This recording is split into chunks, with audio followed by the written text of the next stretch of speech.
Hi, everyone. Good morning, good afternoon, good evening, wherever you are. We're back again with yet another session at DiverseSecCon, and we have Yuvank Soni with us, who's going to talk about OWASP Top 10 API security. OWASP, it's one of my favorite things. So, he's an information security consultant at Cleap Technologies, master student at SRM University, full time passionate learner when it comes to security. Thank you so much, Yuvank, for joining us today. The stage is all yours. Thank you so much, ma'am. So please allow me to share the screen. Yes. Mhm.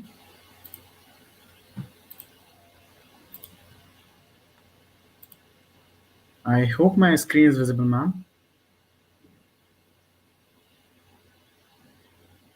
Great, Yeah, it's visible. great. So yeah. So hey everyone.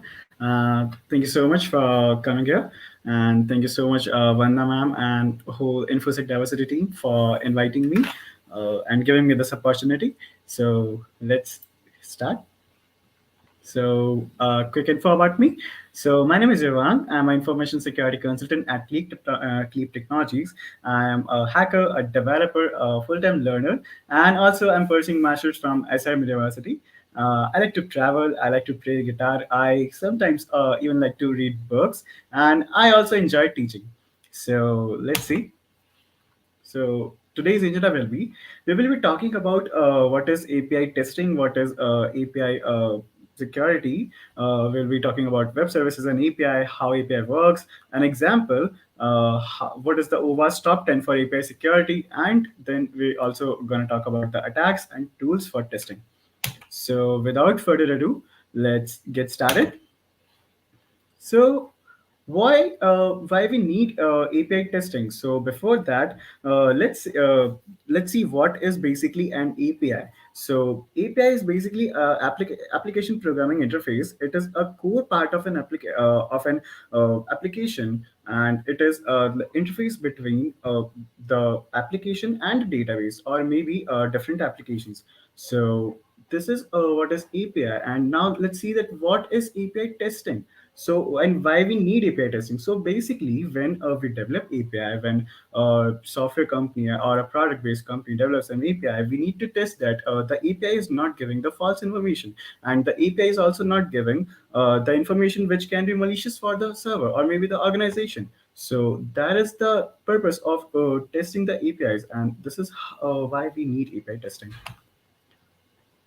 So, what is a web service and what is an API? So, basically, web services are the standardized way for communicating between two web based applications and maybe different web based applications. And it uses the HTTP and XML protocols for doing the same.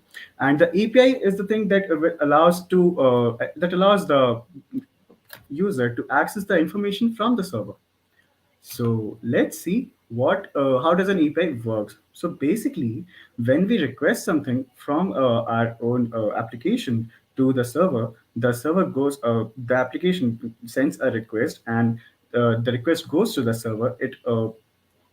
It basically goes and then the server processes the request, and then it comes back to us with the response. So let's understand it in a better form. So this is an example. What is an so yeah. Let's say we are in a restaurant and this is a user. Like we are the user there in a restaurant. Like we are going to order something from the restaurant, and here comes the waiter. We can put the order to the waiter, and then waiter goes to the kitchen, ask them to prepare something for us, maybe a dish. It comes back to us and gives us the response that the dish that we order. Same goes with the mobile application. We request something with the server. It goes to the API. API gives it the request to the server. Server processes it and sends the data back with the response. And then this is how the API is working. So let's see the OWASP top 10 for API security. So OWASP is basically a curated list of top 10 API security flaws. OWASP provides us this. And the first is broken object level authorization. Second is broken user authentication. Third is excessive data exposure. Fourth is lack of resources and rate limiting. Then broken function level authorization. Then mass assignments. Then security misconfigurations. Then injections. Then improper access management. And then insufficient logging monitoring. So let's see the first. Let's see all of these one by one. First of all, here comes the broken object level authorization. It is also known as IDOR, basically insecure direct object references. Traditionally, REST API uses some sort of path to fetch and process the data. It mostly relies on user inputs. For example, if you're using a bank's API, maybe let's say the URL can be get account ID slash account info and slash ID123, and maybe the user can modify this request, so it can be the account ID slash account info slash ID125, ID126, anything. And if the user is able to view the data, this is not he is not authorized to you to view. So this comes under the broken object level authorizations. So the mitigation for this type of vulnerability is that we have to implement the authorization check on each client request, and we should not rely on the values from the client side. We should use the random non-guessable values for the IDs. So the next comes is broken user authentication. It is a kind of a broad scope things. It includes weak authentication, weak password policies, easily guessable API keys, brute forcing APIs for different results, and credentials and sensitive information included in URL.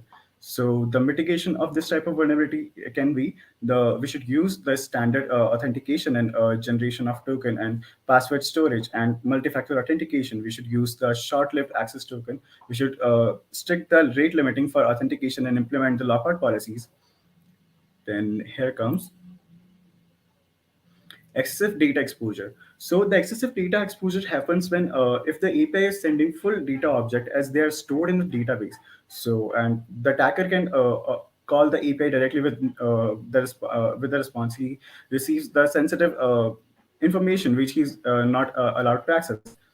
So this is our vulnerability, and it comes under excessive data exposure. So the mitigation for this vulnerability can be that we should never trust the client side mechanism to filter the data. We should check all the responses and confirm that the client is receiving exactly what they have requested for, and we should enforce the response checks to prevent accidental leaks of the data. Then comes the lack of resources and rate limiting.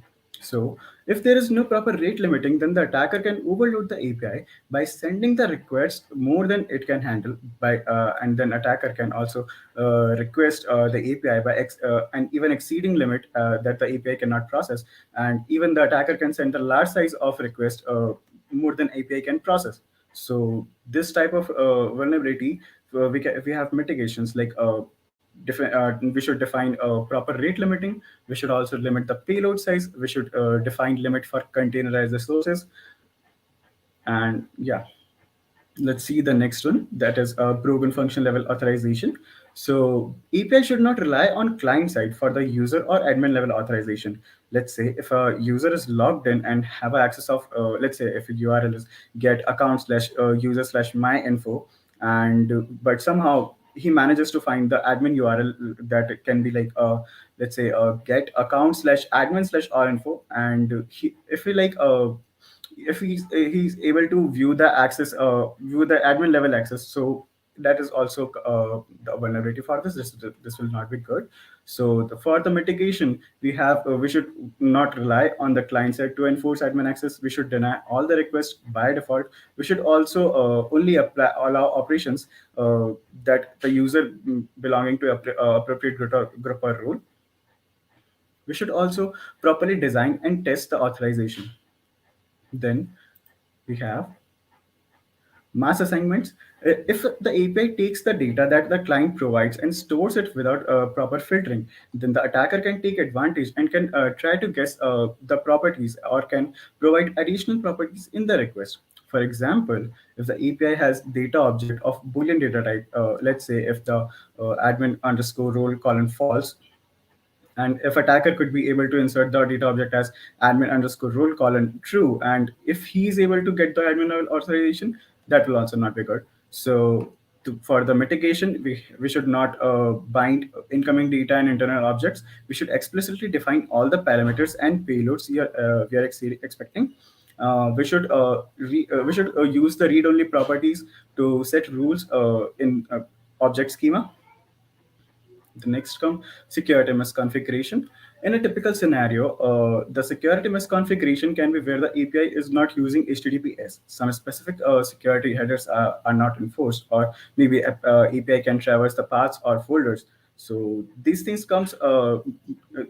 may lead to some major security vulnerabilities. So yeah, this can be not be good for the organization or the server. The mitigation for this type of vulnerability can be like we should use the regular processes like server hardening. We should also update the server, and like we should restrict the administrative access. We should disable unnecessary features. And yeah, let's see the next one. So next is the injection. We all are maybe familiar with. Injection can be SQL, LDAP, NoSQL, or OS command injection, or other that API or behind the backend behind it can blindly execute. So the mitigation for this type of vulnerability is again, you should never trust the API consumer if even if they are internal. We should validate, filter, and sanitize all the incoming data. We should define, limit, and enforce API outputs to prevent the data leaks. Next, we have improper asset management. Let's say, suppose you have started using a new API, or your older API has still have the access of the same database, and even if you're not using the older one, it is still actively running. So this is not good. This is also a vulnerability, and this is not good for the organization and server as well. So for mitigation, we should keep an up-to-date inventory of all API hosts. We should limit access to everything that should not be public. We should implement external controls such as firewalls. We should also properly retire all the older versions and ensure that no one else is able to use it. And we should implement stricter authentication for this. Then we have insufficient logging monitoring. So, if the logs are properly not protected or maintained, and the alerts are not are poorly designed, and the company is relying on the manual inputs rather than the automated systems, so this is not good. The mitigation for this type of vulnerability is that logs. We should log all the failed attempts, all the denied accesses, input validations, or failures in security policy checks, and we should also protect the logs as highly sensitive information, and the log should have enough details to identify the attacker.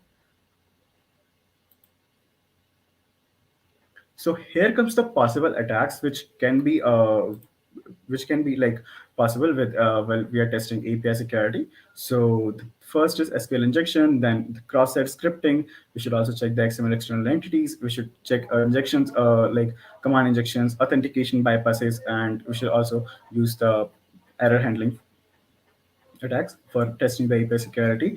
And the tools are these. So you can use SOAP UI or Postman or Catalan Studio. APIG is a good tool. It is a quite costlier, but it also comes with a Google Cloud if we use Google Cloud. And if we can use even API Fortress and JMeter, or maybe even any other tool. This is on our own preference that which tool we like the most and which we are familiar with. So this is like no requirement that we should use only the single tool or anything like that. We can use any tool we want. So yeah, that's it. If you have any questions, please do let me know. And yeah, thank you. If you want to connect to me, or if you have any questions if you wanted to ask to me, so we can connect. Yeah, Hey Yuvank, thank you for the lovely session, pretty insightful. Guys, if thank you have you. any questions, please do reach out to Yuvank on LinkedIn or Yes, please. the handles that he has mentioned. Yes, Once again, thank you so much, Yuvank. Have a thank you, nice sir. day. Thank you. Thank you.